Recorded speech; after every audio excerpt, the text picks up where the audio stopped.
I'm the co-director of the Active Women's Health Initiative, and I will be the moderator this evening. On behalf of our initiative and the Sports Medicine Research Institute at the University of Kentucky, thank you so much for joining us as well. We're happy to have you here. We are delighted to have a panel of accomplished current and former female athletes with us tonight to encourage and inspire each of us to play, be active, and realize our full potential. So without further ado, it is my pleasure to provide brief introductions for each of our panelists before we get into asking our questions. So tonight we have Miss Leah Edmond. Leah is a Lexington native and a University of Kentucky alumna with a degree in elementary education. While at UK, she was a decorated volleyball student athlete, ending her career as the all-time kills leader for the University of Kentucky, breaking a record that stood for 24 years. She recently joined the Athletes Unlimited Professional Volleyball League in Dallas, Texas. We also have Dr. Mary Lloyd Ireland. Dr. Mary Lloyd Ireland was born and raised in the Commonwealth of Kentucky. She began her athletic career at a young age and competed in swimming in the national, world, and Olympic levels. Dr. Ireland is a world-renowned orthopedic surgeon who has practiced orthopedic surgery and sports medicine for over 30 years right here in the Lexington community. In addition to Dr. Ireland's athletic and surgical career, she is the co-director of our Active Women's Health Initiative. And then we have Miss Asia Seidt. Asia is a University of Kentucky alumna with a degree in kinesiology. As a member of the UK swim team, she was an 8-time first team All-American, Olympic trials qualifier, and Phillips 66 National Championship gold medalist. Recently, she was named the 2020 NCAA Woman of the Year. Asia is continuing her education as a physical therapy graduate student in the College of Health Sciences at the University of Kentucky. And next we have Miss Stephanie Simmons. Miss Simmons is the Associate Athletic Director for Life Performance at the University of Kentucky and is in her 7th season as the administrator for softball. Previously, she served as the Director of Strength and Conditioning for the Olympic sports at the University of Kentucky. She began her coaching career as a graduate assistant at Ohio University, where she earned both her undergraduate and graduate degrees and was a member of the volleyball team. And we also have Miss Alli Stumler. Miss Alli Stumler is currently a junior outside hitter on the University of Kentucky volleyball team, and she's from Floyd Knob, Indiana. She's working towards a degree in elementary education. Alli was the 2018 SEC Freshman of the Year and was named to the 2019 American Volleyball Coaches Association All-American team. This past fall, Alli and her teammates completed a perfect 8-0 season with the #1 offense in the Southeastern Conference. Alli and the UK volleyball team will be back in action at the University of Georgia on Saturday, February 13th.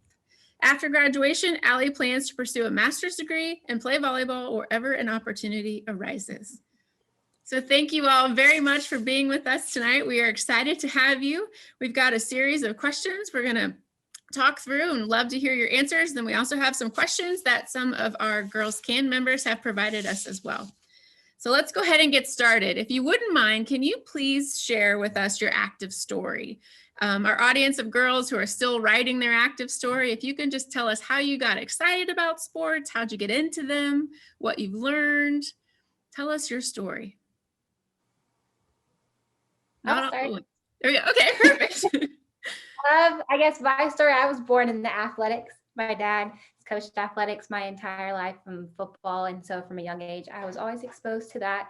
And so it kind of was a rite of passage for me to play a sport. I don't think I had an option, but I loved it. I started out as a gymnast until I hit my growth spurt. And that is when I started playing volleyball, and I've been playing volleyball ever since.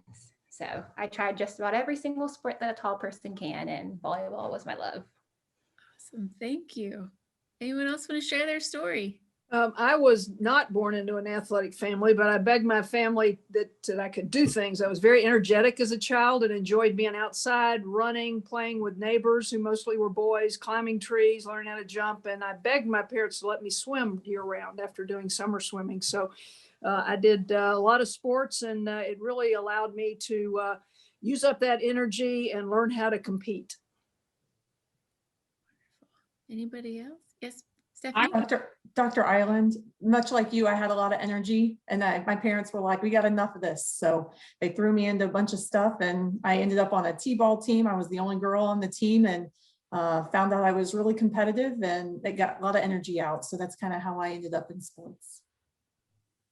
I was really similar to that. My mom and dad said that we had to play a sport growing up, and not as young as I started second grade, but my brother was 4 years older. And so he was kind of going through that where he had just started kind of being able to play sports for our school. So I saw him playing sports, and I was always the girl with all the boys trying to beat them, was mad when I lost, same way to this day.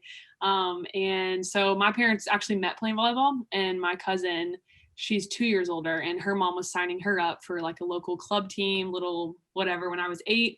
And so I was like, oh, heck yeah, let's do it. And so I tried out, and then ever since I have loved it. And yeah, it's kind of how it all started.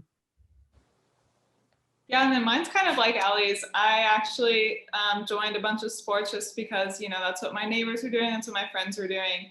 My family likes to joke around that I was not made for the land. Anything like on land, sports-wise, I could not do. So swimming was the right call for sure.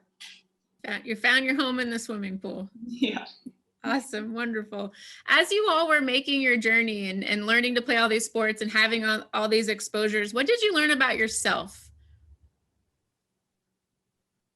I learned that I could do it, and you set your goals high, and you may not quite make them, but you got to practice and practice and keep on trying harder, and then you'll reach your goals. And that's brought me to my career of being in a male-dominated orthopedic surgery, and I just keep practicing, whether it's in the learning how operative techniques. I think just the can-do attitude and the challenges of competition, and knowing you can compete with, whether it's girls or boys, compete with whoever you want to compete with.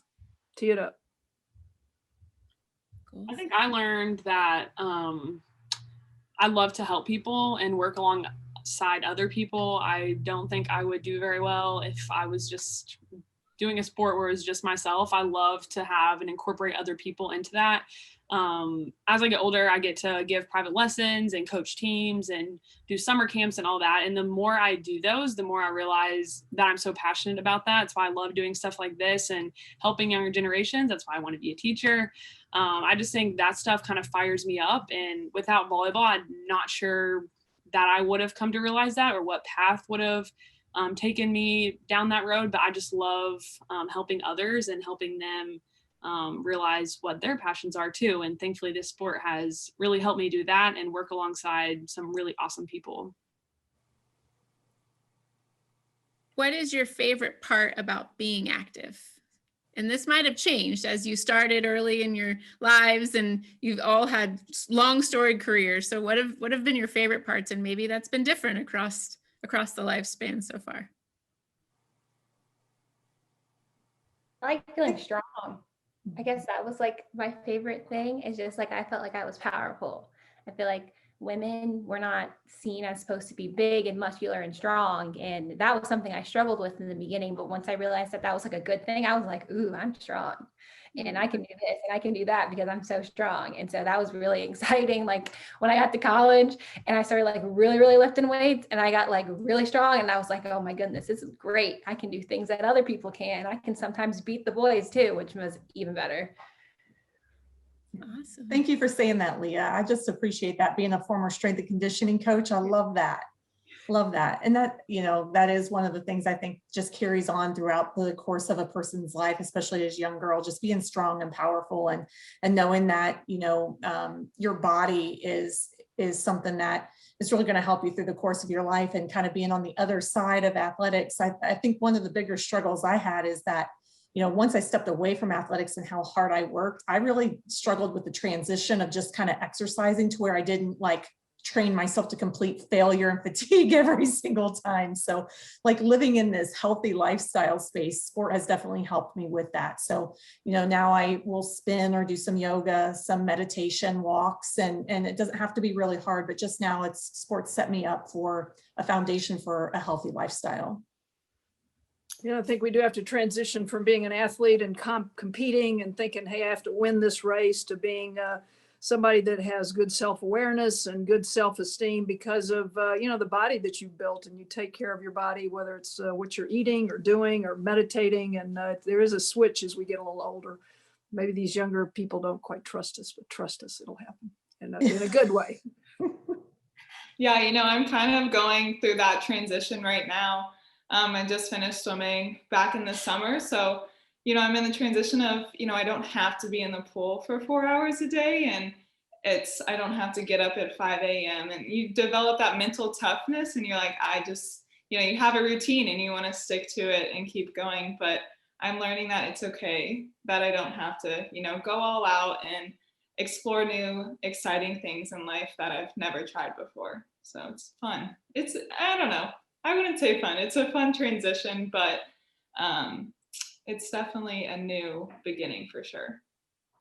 Do you feel like though the routine and how hard you've worked to maintain that drive, and this is for all of you, as you've transitioned, you're able to take that and put it into academics or your work or your careers or kind of that mindset and that process? And it might not be waking up at 5 a.m. to swim now, but maybe it's a routine schedule that's that's helping you succeed and propel through school. Or any thoughts on how those two things are parallel?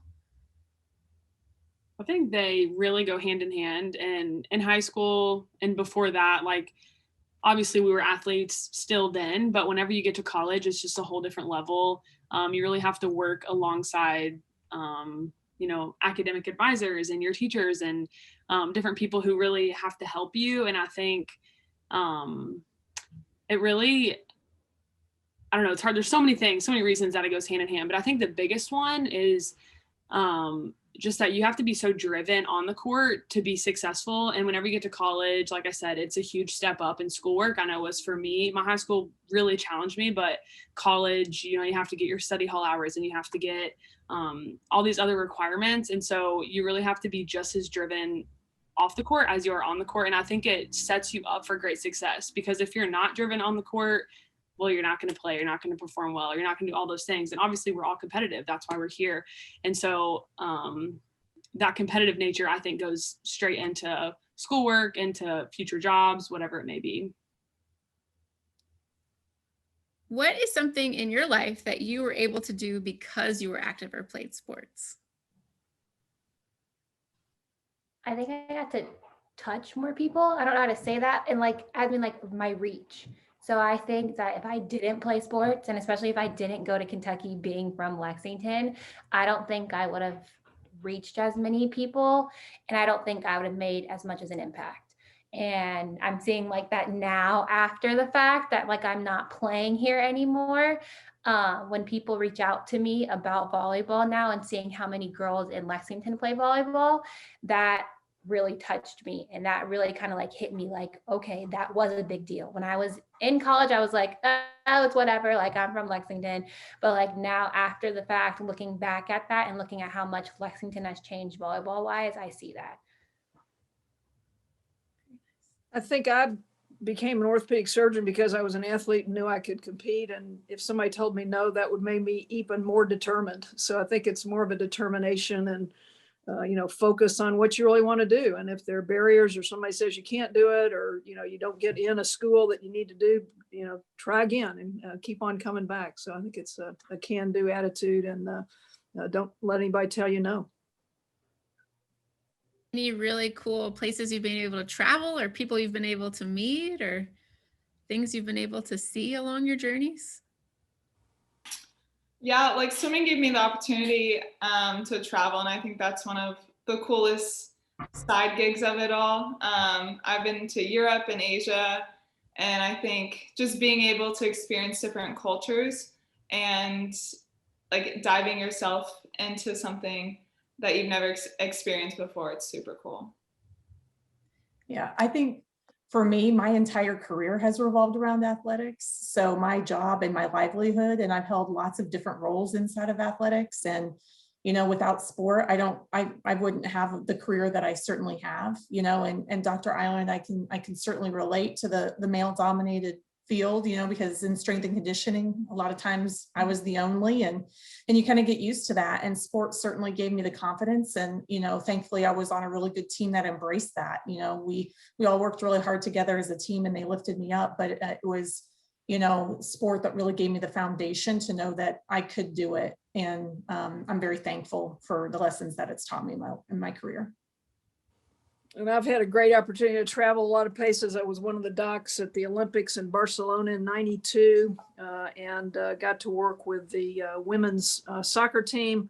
I even have a signed ball from the 1999 team, who, if you remember Brandy Chastain, some of you guys may not remember her, but she stripped off her jersey to expose a very athletic upper body, and I think just embraced what women's athletics became in the 2000s just from that experience. And everybody watched it, and the guys and the gals were probably pretty shocked that she did that, but it was great.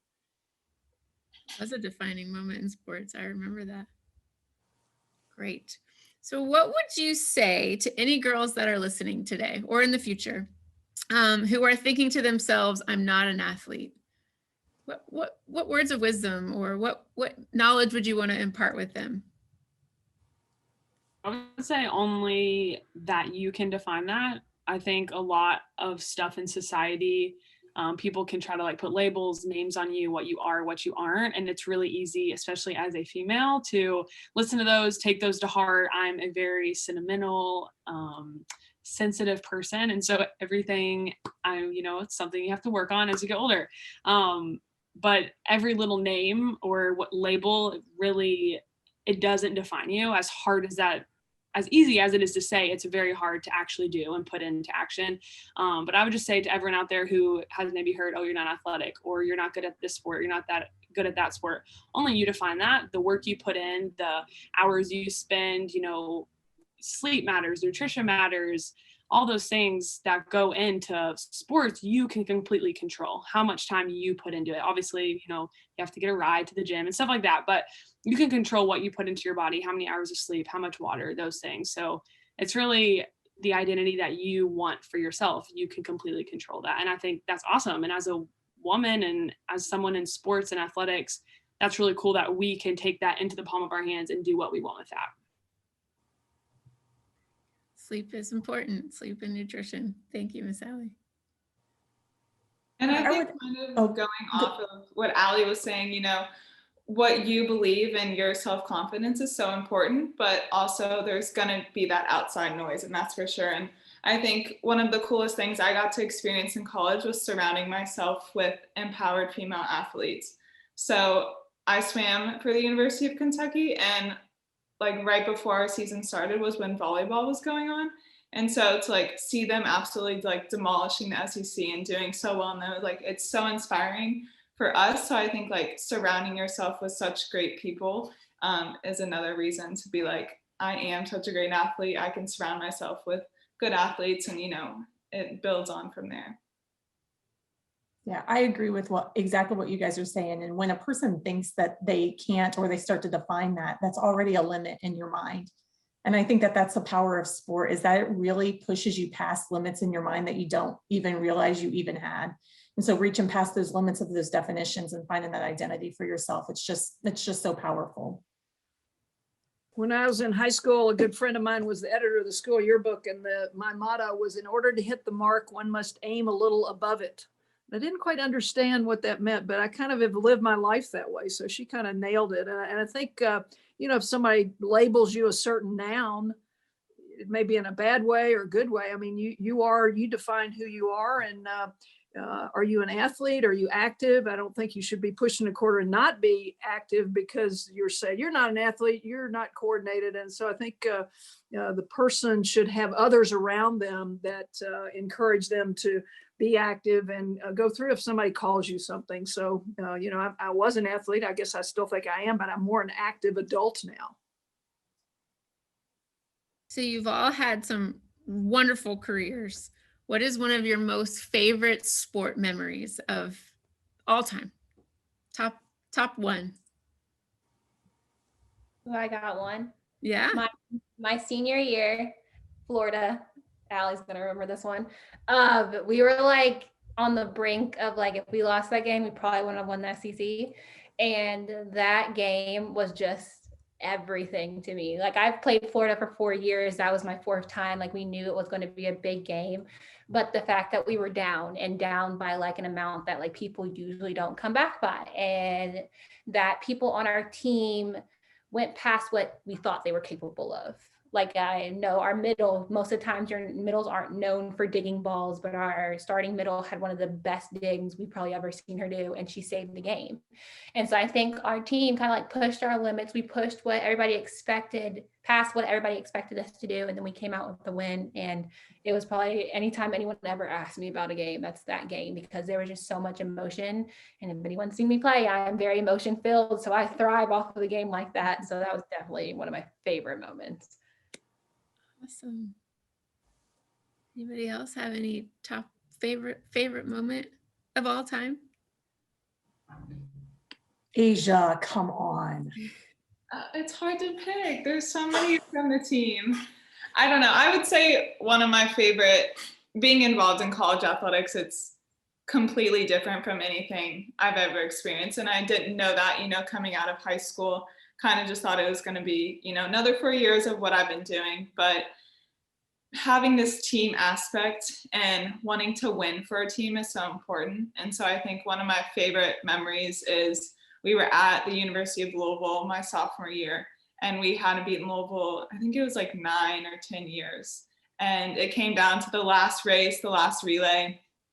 And we won the relay, but, certain things were going on where they said we didn't. And so it was just like 20 minutes of us sitting there with like this anticipation of, what's going to happen. And we finally won. And that's like a memory I'll never forget. We have like all these pictures and everything. And it's super cool because I don't think I could tell you, the times of anything we went, but like the memories and the relationships that I made are the things that like stick in my head.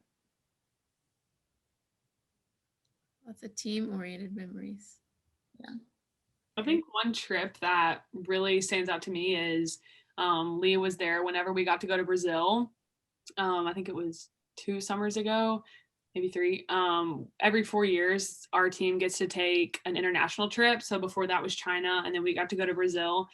So that was so cool. I've got to travel internationally, but just like with family or mission trip stuff, I've never done it for volleyball. And so that was so cool that you get to like totally immerse yourself in a different culture. We had like lessons, we got to meet other people before we went, and they told us, these are the do's, these are the don'ts, this is kind of what you're going to expect, like watch videos, read articles. So we were really trying to prepare ourselves, but there's really nothing that prepares you for an experience like that. It was so cool to play their junior national team and play really high level competition, along with just making really cool memories. I think last year, or the year that we went, everyone was so close, and that was such a cool experience because of that trip. We took the red eye, and then we had to stay in crazy hotels, and we got to stay in just awesome places, eat crazy meals, experience cool things. And those are the memories that we got to make because of a really awesome trip like that. So those trips are just unbelievable. So that's definitely up there along with the Florida match for sure. Even though swimming's a single sport, it's also a team sport. And I was able to make the World University Games team to go to Moscow in the early 70s. And that was pretty cool. A teammate of mine at the University of Memphis and I went, and just that international experience and being able to travel and, wanting to go back. So it was very interesting to see the culture of Moscow, of Russia, and be able to kind of go everywhere as an athlete, because you're kind of entitled a little bit where you can travel around and you have passes and things like that. So I think that's a gateway to fun memories. Yeah. I think mine really came on the coaching side. When I was at UCLA, I was very young in my career, and I was working with the softball team there, and I was very fortunate. And, when you're younger, you don't realize what special moments they are. But, now on the backside of it, I look back at that team, and the entire infield and a couple of the outfielders were all Olympians while I was coaching them. So it was just kind of fun to be like, oh, and they went to the World Series, and I got to go. And, Oklahoma City, the Women's College World Series is there every year. So I got to go there twice with them. And then, you know, fast forward, I got to come to the University of Kentucky, and inside of my role here. And as the administrator for the University of Kentucky, I also in 2014 got to go back to the Women's College World Series. So that place is just really, really special. And if there are any softball players watching, it's an awesome place, and you got to go because the grass smells just so good there. Mhm. That's awesome. Wonderful. Well, on some of this, you know, when you're thinking about your sports and your careers, and we talk a lot about role models, and we did have one question from one of our Girls Can members, Miss Anna, and she would like to know, who is your role model? Or an active female role model? Mine is Serena Williams. Mm-hmm. I think because she just, first of all, she's done incredible things and broken so many records. And I just love people who do that because I love pushing boundaries. And I think just who she is as a person inspired me. Playing a Black girl in a sport that like there's not that many of us, and then she does tennis and it's in the same thing. I'm like, oh my gosh, she's doing it. I can do it too. And the fact that she is her size and how she looks like, I think is inspiring for me, because I always thought I had to be like skinny and I had to be toned, and I didn't have to be big and muscular and strong, and that can be praised as well. So seeing her compete with her aggression, which if anyone's seen me play and Alli has seen it, that is how I am. And so seeing her do that with no fear of how she's going to be taken is really inspiring for me. As soon as you said her name, I was like, Leah, she's a strong, powerful woman. So yeah, definitely. Yeah, I had her on my list as well, just for her athleticism and really breaking a glass barrier of being a Black female athlete in a very Caucasian dominated sport. And she just took it by storm, and still does to this day. So I'm very inspired by her. There are a couple of other, I'm on the older side. So Billie Jean King beat Bobby Riggs, and that was another biggie to have a professional tennis on TV. And I've met her, and she's pretty inspiring as well. Flo Hyman was a volleyball athlete, Olympian, who died playing her sport. She had Marfan syndrome, and I think she just gave it her all. FloJo as well. And then I mentioned the women's soccer team. When I've worked with the women, again, I worked with them in a professional, in their professional league, but they're so happy to be doing what they're doing, and they will give it all on the field, and then afterward to wait and sign balls and sign hats and everything for the young girls that are so inspired. And I think softball does the same thing. So I feel I've covered a lot of events, and sometimes the professional men's basketball players don't act the same way, but the women are so blessed and happy to be where they are. So I find that a little difference in male and female professional sports. So I have several people athletically that have inspired me. Anyone else want to share their active female role model or models? I kind of have two, or I guess kind of three, but one from that's an athlete, Carrie Walsh. Jennings was always someone, she's a mega beach volleyball player, so good. It's always someone I looked up to, just because I didn't really watch a bunch of sports growing up. It was just kind of like go outside and play with my brother kind of deal. And so we didn't really watch much TV, or social media wasn't really a huge thing for me until I got to high school. So I didn't really know who was big into sports. And so I did a camp, and she was actually leading it, and I had really no idea who she was. And then after the fact, I was like, okay, that was a really big deal. She's like an Olympic winner. Like, so I kind of, I don't know, kind of researched her a little bit, and she was kind of always like the idol, the person I looked up to. And then not athlete side, I guess my parents, my dad, sent me, he works so hard at what he does. He's a roofer, which is a really hard industry anyways. And so he kind of started his own thing. And I'm actually pulling up the picture. He just sent me this yesterday and said, if you knew you couldn't play tomorrow, how hard would you work today? And so he just sends stuff like that all the time. And he's like, just made me think of you. He sent it to me and my mom. He's like, just made me think of you guys. Like, this is very applicable in all parts of life. So just like very motivating. Him and my mom are. My mom's stud athlete. She played college volleyball too. And that, like an earlier question, I forget what it was. Oh, favorite part of being active. As I get older, it's competing against her. When I go home, you know, over the COVID quarantine, we were head to head every day, working out, doing the workout. She's a big CrossFit girl, so a lot of the moves we do are CrossFit stuff. So it's awesome. So it's just really fun to grow up in a household where they cherish sports. They're really flexible and able to come see me play. So really big role models in my life for sure. Thank you for sharing. Asia, Steph? Yeah, so I think mine is kind of just the stereotypical swimmer answer, but I think mine's Katie Ledecky. So we're actually the same age, which is kind of weird that she's my role model. But, you know, at 16, she didn't even have a driver's license, and she was demolishing the field of swimming. And I know swimming's not a very popular sport, but when they show it on the Olympics and you can't see anyone else in the field, they're just showing her because she's beating them by so much. It was so inspirational. Just like watch that Olympics, and she's one of the most humble people I know. You could talk to her in a room and you have no clue that she has medals on medals on medals. And I think that's pretty cool. And I think it's cool that she's my same age. Because, you know, you always think you have to look up to someone older, but they could be, you know, your peer right next to you too. That's such an inspiration as well. Yeah, the female athletes are so humble. I mean, the stars, you wouldn't know who they are unless, and you know, you have to know who they are to get them to start talking. The humility is amazing. I love what you said there, Asia. It's just kind of weird having somebody your own age, you know, and I kind of look at my approach to like role models. You know, when I was very young in my career at UCLA, there were several women that were head coaches or on assistants, you know, and they were very, very good. You know, I had Sue Enquist as a role model. I had Val Condos Field. She does some TED Talks right now on just body image and, you know, who you are as a young female. Kim Jade in volleyball, she was an assistant.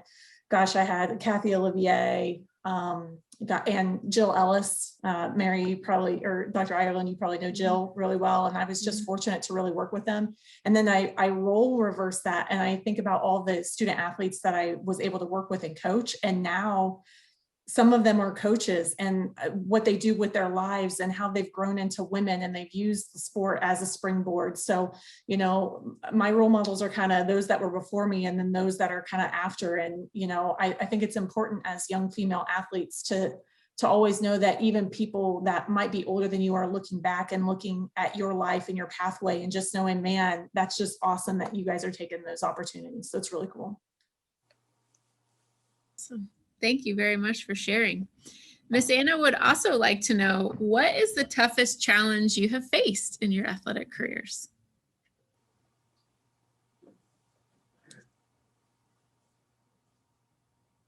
Or what one of the toughest challenges? I think one of the more common answers is injury.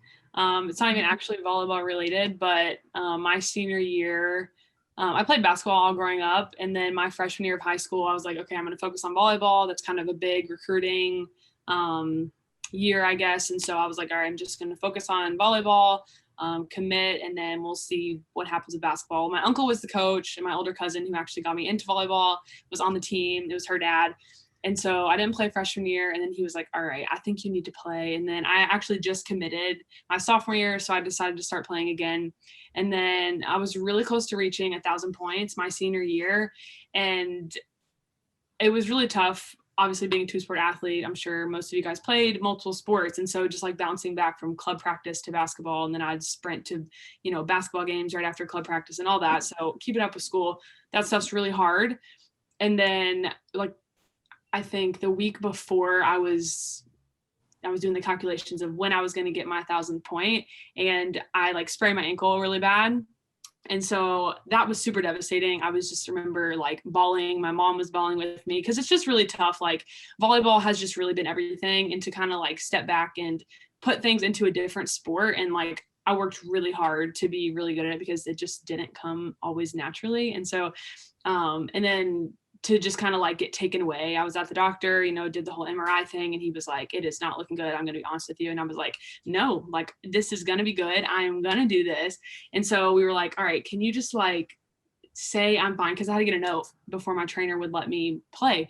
And so I think it was 2 weeks before. So 1 week I sat out, and then we just taped that thing up. And I remember the game I got it thankfully had healed a lot quicker than they thought it would. So it wasn't too painful, but it's just kind of like, this would happen, like 2 weeks. I worked so hard, and like, here we are. So it was just like a big setback, but thankfully it all worked out, and timing was awesome, and it didn't hurt anything for the future plans. But yeah, that was just a big like bummer in the moment.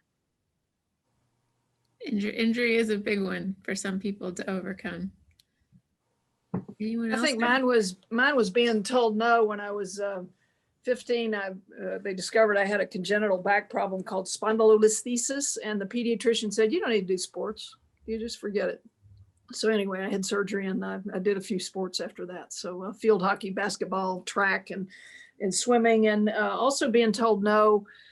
You can't go into orthopedics because you should be a pediatrician because you're a girl. And some of those things still happen, or being told, you don't need to compete in college because you want to become a wife or something. I mean, some of those things have changed, hopefully, since I was a child of the 70s as far as Title IX. So, just knowing some of the history of this. And if you're told no, then figure out a way to make it work for you, and don't accept that answer. One of my biggest, Leah, please. I think was like stereotypes throughout my career. I think I was put in a box of what I was expected to be and what I was expected to do, and no one ever saw past that. It was, okay, she jumps high and she's athletic, and that was it. And I think I still struggle with that because it's still used to describe me. And I think it was just very frustrating because I was like, I can do this and I can do this, but it was just always, she jumps high. And I think that kind of, first of all, motivated me to be more than just that, but then it also kind of held me back, because then I was kind of thinking like, well, is that all I'm doing? Is that all I'm truly capable of, is just jumping high, and then everything else just happens because of that? And so I think trying to get out of that box of like, I don't have to be just this, and this isn't just who I am. Yeah.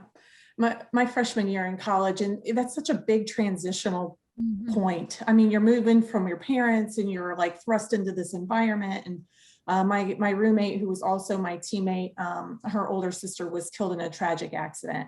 And, I just, at that moment, I realized life is just so much bigger. And it was just kind of this moment of emotional clarity, that the support that you have to offer your teammates, and just really, really difficult. And it was right in the middle of our season. Her sister also had played volleyball at a different college. And so helping her through that emotionally as a teammate was just probably one of the harder things that I've ever had to do.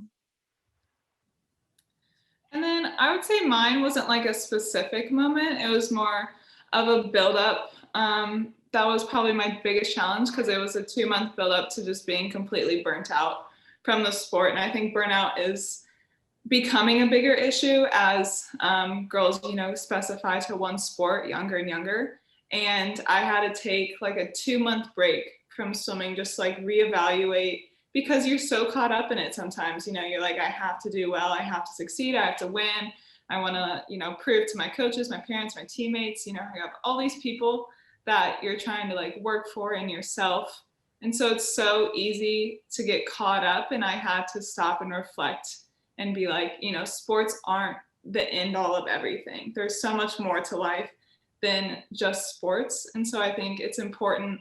One of my favorite quotes that my coach Lars used to say all the time is, be where your feet are. So if you're at practice, focus on practice. But once you're away, like from the pool, when I was away, it was like, I don't want to think about swimming. I want to, enjoy time with my friends, or, go and study in school, and just know that burnout is a real thing, and it's not something to be afraid of, but just to know that there's more to life than swimming or volleyball or any sport.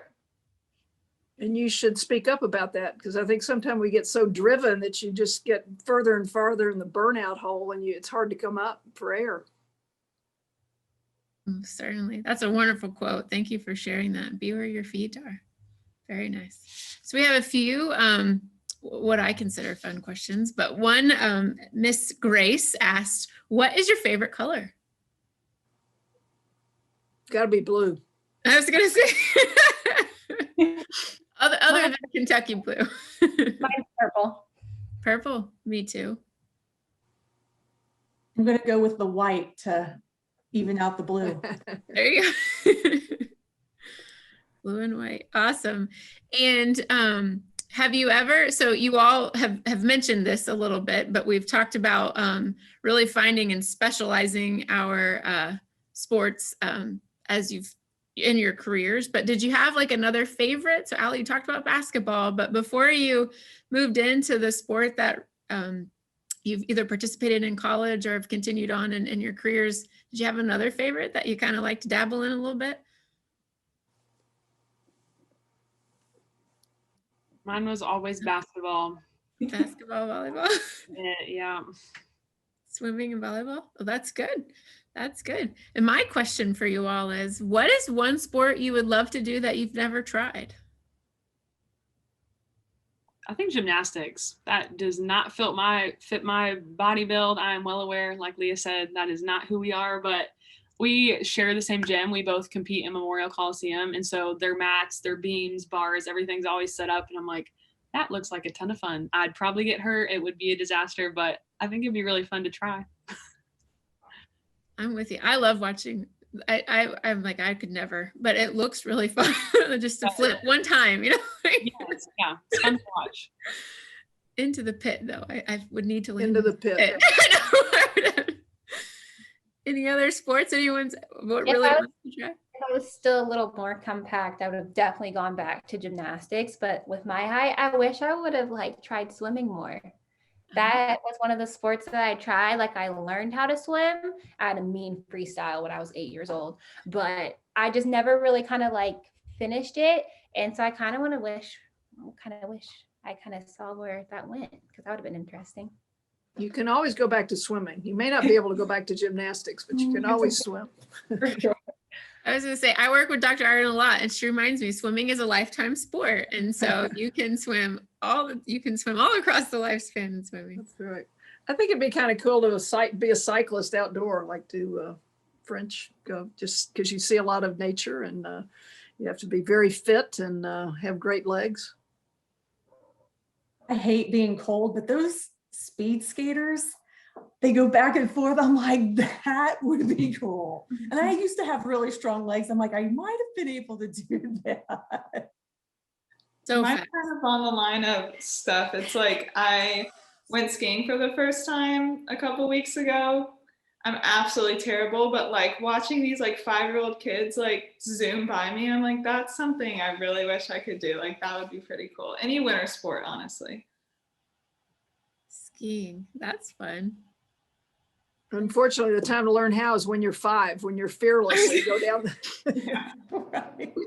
I've never skied either. But you can do it. I know you can learn how to ski. Defensive skiing. All right. Well, as we're winding up, I just wanted to ask you all, is there anything else that you want to share or you want to add to our listeners out there tonight live, or someone else that'll be viewing this later? Any other messages for our young girls and women about being active across the lifespan, transitioning from sport to career to an active life? I'd say get out there and be active. Actions speak louder than words, and you can get a long way with good actions and good health lifestyles. Yeah, same. You know, when I think back to when I was a little girl, to be honest, I had whispers of being competitive and being a leader and being those things. And I'm not that much different than I was when I was a little girl. And I would just say, as a little girl, you know, your mind is clear. Listen to those whispers, because that's going to carry with you throughout the course of your life, because that's really who you are. They just take chances. I mean, I had no idea when I was 8 years old that volleyball would lead me to the University of Kentucky, where I'd be a teacher one day. I mean, those life plans were not in my head at 8 years old. So I had no idea that it would lead to that. So without, you know, my cousin saying, hey, you come play with me, and me taking a chance, I was probably horrible at the time.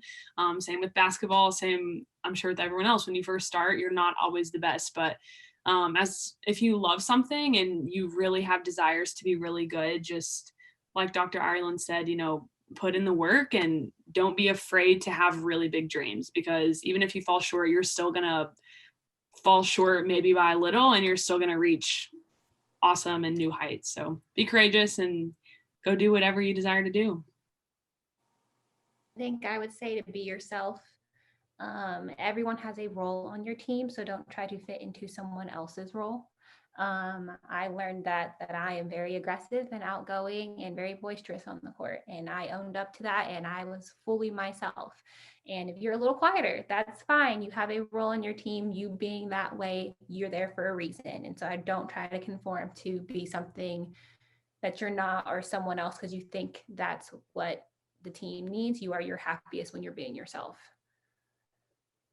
Yeah, and then kind of going off that, I think it's important to realize that maybe sports aren't your thing, but that's not the only way to be active. You know, there's so many other opportunities, like you can go hiking or just like getting outside and doing something, walking around the hallways of your school. You know, there's not one specific organization you have to join that makes you a quote unquote athlete. So just getting out and surrounding yourself with people who like to be active is one of the best things you can do.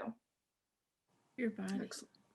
Excellent. Well, thank you all very much. I did want to say a few of you mentioned Olympians as your role models, and there's an Olympics that is going to be coming up this year. So perhaps everyone should tune in, and maybe the next, there's your role model or your aspiration sport shortly in a few months on television. But I want to take this time to thank you.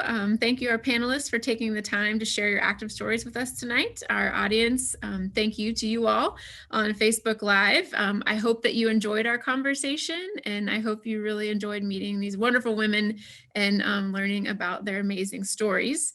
For more information about the Active Women's Health Initiative, you can follow us on social media. It's at UKAWHI. But with that, thank you all very much. Thank you for spending time with us this evening, and I hope you all have a wonderful evening. Thank you. Thank you.